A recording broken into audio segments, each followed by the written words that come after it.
Coucou à toutes et à tous. Alors, je ne suis pas un grand expert de la programmation, encore moins des bases de données. Et justement, je fais cette vidéo pour faire un grand SOS parce que c'est avec cet exemple que je souhaite faire tout ce qui me permettra par la suite de publier les sites que je suis en train de coder. Donc là, voici un exemple. Donc bon, je ne vais pas vous expliquer en quoi il consiste, mais voilà, là, dans la première colonne, on choisit une image. Dans la deuxième, on choisit un type, et puis après, on saisit caractère. Le problème, c'est que lorsque je clique sur enregistrer les informations saisies, il ne se passe rien et rien ne s'enregistre. Pourtant, j'ai créé la base de données comme vous le verrez plus tard. Donc, vous allez voir ici, hein, là, je choisis le fichier. Là, je saisis le premier, le nom. Vous comprendrez tout à l'heure. Là, je me suis un peu trompé sur cette version, mais là, effectivement, bon. Là, j'accède à ma base de données, PHP Admin. Donc déjà, dites-moi si j'ai fait comme il faut, si déjà je suis bien sur PHP Admin, s'il faut ne pas se loguer ou pas. Voici ma base de données. Et voilà, donc les différents identifiants. Alors bon, peut-être qu'il y a des soucis de cohérence entre identifiants, mais bon, à part ça, c'est pas ça qui va résoudre le problème de connexion entre la base de données et le programme. Pour information, c'est actuellement de l'HTML, mais je peux le transformer en PHP. Hein, j'ai trouvé des outils ou des astuces pour ça. Donc là, vous voyez que le but, c'était de saisir les informations pour la première personne. Et aussi, un truc que j'aimerais savoir, c'est modifier le site une fois qu'il sera en ligne et de pouvoir ajouter, supprimer des lignes. Donc, puisque bon, on parie pas bien, j'allais dire, du premier coup. Hein. Et là, j'ai ouvert cette fois le fichier, on pourrait dire complet.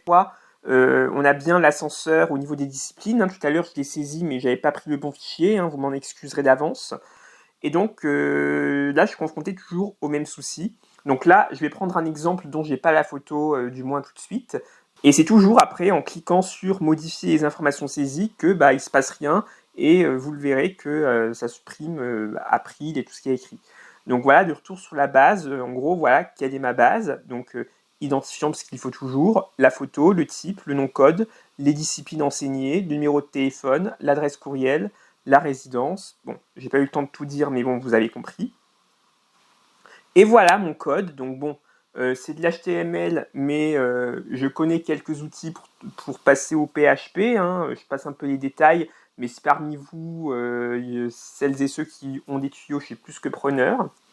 Et voilà, c'est ici au niveau de Submit que ça coince. Comment faire pour que ça enregistre dans ma base de données, que déjà ce code et ma base de données myPHP admin soient liés, et qu'en conséquence ça enregistre et que je puisse à foison enregistrer des informations. Admettons que demain je connaisse, si on revient sur April, l'endroit où elle habite, ou qu'elle a un compte X ou LinkedIn, que je puisse le rajouter, tout comme sa photo. Ou admettons qu'elle n'enseigne plus le français, mais la SVT. Donc voilà, là c'est mon code. Hein. Donc là vous voyez la fin de la liste déroulante des matières. Hein. Donc là vous voyez que de l'EPS à l'éducation musicale, mais vous avez compris. Et puis les différents champs à remplir, hein, téléphone, courriel, résidence. Donc voilà, votre aide, elle m'est vraiment plus que la bienvenue, hein, parce que je galère à mettre en ligne ce premier site. Voilà, c'est un site test bac à sable, hein, selon comment vous voulez l'appeler, mais vraiment j'ai plus que besoin de votre aide pour apprendre à lier ma base de données et ce code. Donc soit je le transforme en PHP, hein, j'ai des outils comme je vous l'ai déjà dit, mais voilà, ce que j'ai besoin, c'est comment lier ce code avec la base de données et que je puisse après, au fur et à mesure, modifier lorsque j'ai des informations ou qu'elles évoluent.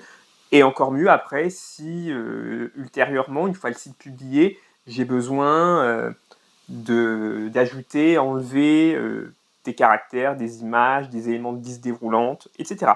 Bon, bah sur ce, répondez-moi en commentaire, dites-moi tous les tips que vous me conseillez.